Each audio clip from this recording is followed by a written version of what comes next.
What is going on, collectors? Optical 20 here, back for another video review. Today we're going to take a look at the ever controversial Iron Man Mark 85 from Hot Toys, the Avengers Endgame.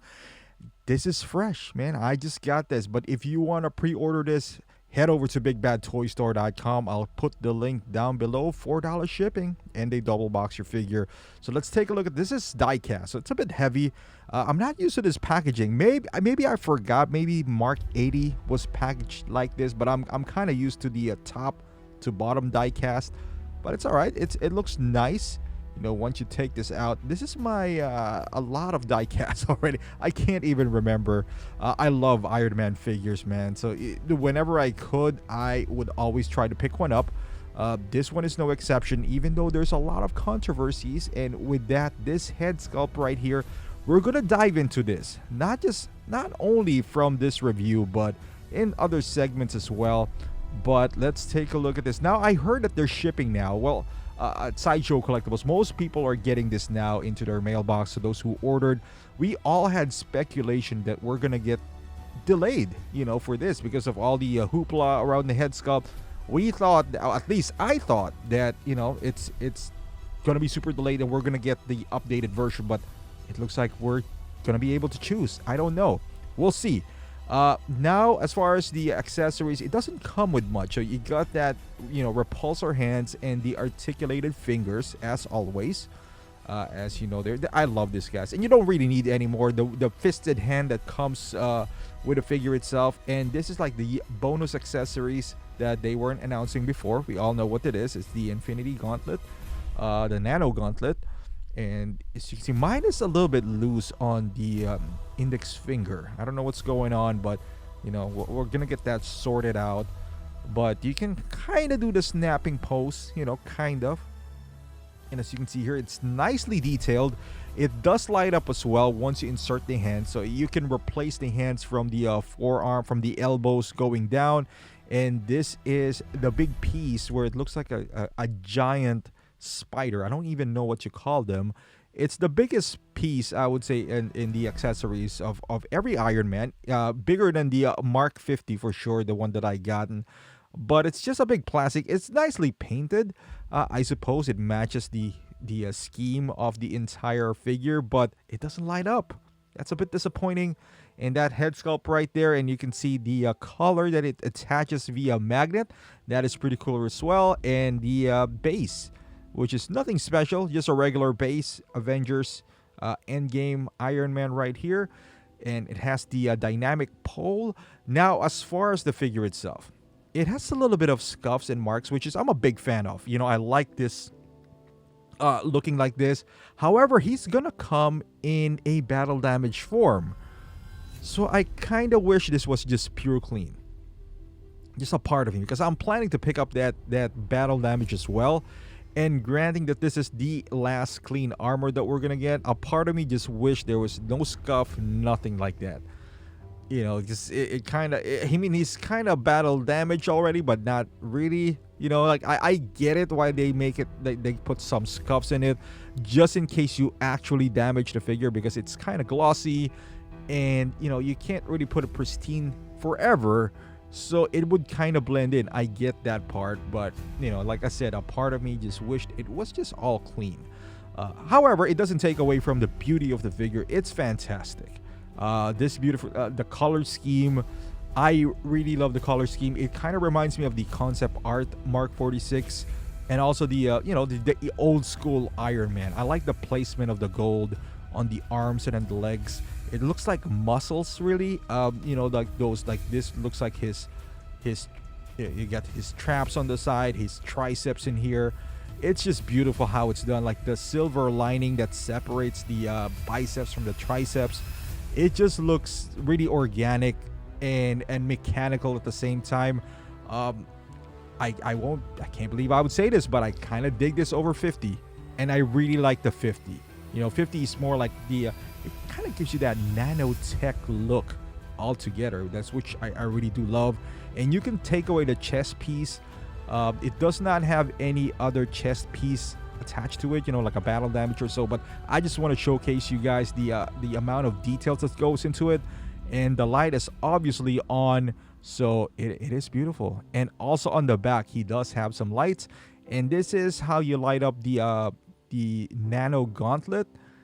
It comes out to the same light as as the repulsor hands. Some of them are not too bright, unfortunately, and you can see on the thumb right there. It's nice. I wish it was a little brighter, and as you can see there from the repulsor from that side, I wish it was a completely separate hand, I suppose, with a battery compartment in it, but it would do. I'm not too mad about it. I'm not mad at all. It still looks nice, and I'm glad that it's a nice feature.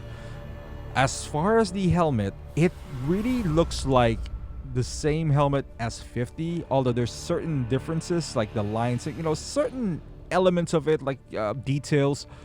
But I like how you take off the helmet to turn the battery on and off. They've really come a long way since Mark 42. That was really annoying. I feel like I'm gonna break it all the time. This one's really easy, just a breeze on how to turn on and off the battery. And they also made improvements from Mark 85. Before Mark 85, the entire faceplate goes off as well.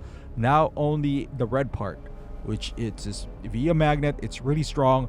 Again, I'm gonna say this again. I wish they would have done that on all battery compartments, meaning magnetized, because I hate the fact that you just kind of pull these tabs and it's really tiny, and you might break them. See, I like the part where you can just turn this on. I don't know why they did this way. I mean, I'm all for it, because the Mark 50, you take out the entire faceplate. I guess because you can swap out the faceplate, I suppose, to a battle damage version. That might be the case. Well, as of this one, even if you want to purchase like a third-party faceplate, you can't, because it's attached to the helmet itself, unless you want to buy the entire head sculpt. Now, let's hop into the controversial head sculpt, and this is one of those still images of Tony Stark in Endgame that I captured. He's kind of shocked here. Now he's looking up. This is not perfectly aligned, but it's like I said, this is the closest I would get to this head sculpt. Now, as you can tell, that wasn't exactly a perfect match. Even though the transition, I lined up the eyes. That's my key, kind of sized them out perfectly as much as I could. It's not perfect. However, you can see the differences. And like I said, I'm going to dive more deep into this in a separate video. I don't want to overshadow this video with the head sculpt. But it's okay. This is the controversial head sculpt where they're actually planning to... not planning to, but it's in the motion that they're going to give us a second head sculpt. Now, it's an option. Like they've already made a statement in Japan that you can send out this head sculpt if you want to, and send the other head sculpt if you prefer that. I guess they're gonna go back to the prototype. Now, with that being said, this is not the worst head sculpt that I've seen. It's also not the best Tony Stark that they've released. As a matter of fact, if we go back to the diecast release, this is worse than 46 and 50, and even Mark 7. So in the modern era of Iron Man, I would say this is the worst. And the outcry was gigantic, obviously, and it's very rare that Hot Toys admits something like that, which they did, because it's a totally different head sculpt. Without notifying anyone, they just decided that, hey, you know what, we felt like this is the most accurate head sculpt. I don't know what they're looking at, because it's not even accurate. And I'm not saying the prototype is, but the biggest problem I have with this head sculpt is it lacks detail.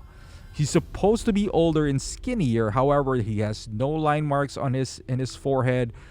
It's really soft. All the details are soft. I don't like the placement of the eyes. I feel like it's too close. The eyes are not... They didn't capture it. There's no eye bags and all that stuff. Nothing. So, in an essence, and I'll take you guys closer. And mind you, I don't have harsh lighting. As you can tell, I kind of tamed it down. You can kind of tell the lines on his forehead, but not necessarily. I think the eyes, again, are too close to each other. They didn't get the shape of the eyes right.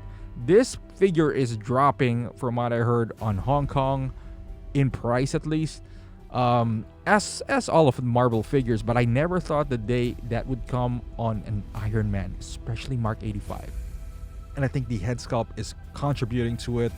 And maybe not just that, the fact that there's a more maybe quote unquote iconic Mark 85 is coming out, which is the battle damage version where the snap occurred. They better not miss that head sculpt, because they played around with this. For whatever reason, they decided that they're gonna change the head sculpt entirely.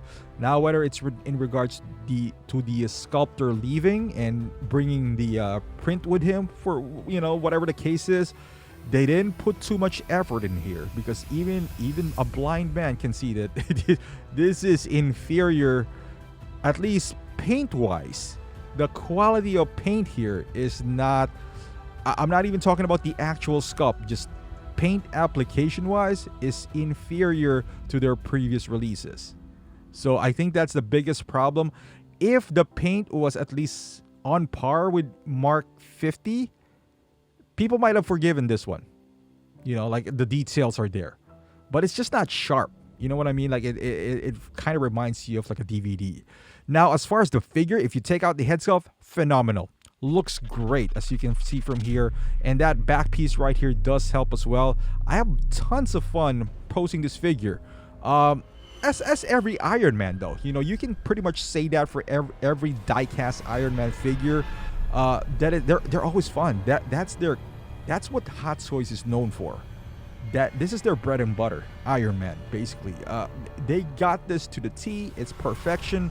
Unless you mess up with the head sculpt. But as far as the figure itself, I think it looks good. As you can see, I didn't install his tricep panel in there, so you can see the batteries exposed, because it is a pain.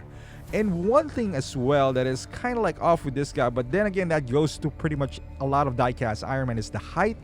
This one is pretty tall. Now, if you put him right next to Black Widow, which I'm not going to do, but you can see the height comparison here with Thanos is, pretty sizable.